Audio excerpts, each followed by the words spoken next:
So guys, I got equation which is sine 4x minus pi. What we do, we compare it with the general equation a sine bx minus c plus d, and what we're gonna do, we make things which can be easily find by the respective general formula.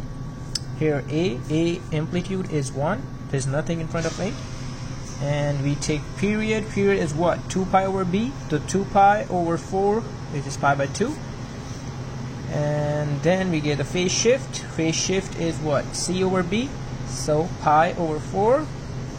Alright, we get the count by the by dividing the period with a quarter. What is a period? Period is right there, pi by 2 divided by 4. We got into pi by 8. For making a graph, we must have the count thing, the phase shift thing, and the sine and the c thing, which is pi, in the same fashion. So pi by 8, we convert pi by 4 to 2 pi by 8, so the denominator of pi by 8 and 2 pi by 8 is same. And then instead of pi, we can use 8 pi by 8, which I mentioned over there. And then we make the start by counting from the phase shift, pi by 4. Instead of pi by 4, we will do 2 pi by 8, so 2 pi by 8, 3 pi by 8, 4 pi by 8, 5 pi by 8, and 6 pi by 8.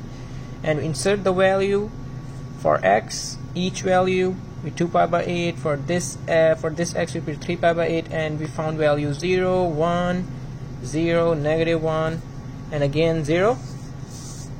What we do, we make a graph. While making graph, we plots the point pi by 8, 2 pi by 8, 3 pi by 4, pi, 5, and 6, and then we have the amplitude, which max is 1, so 1 and -1.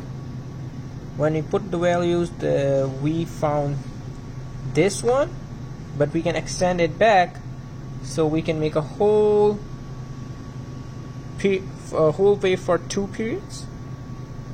And here's what the graph looks like. Excellent.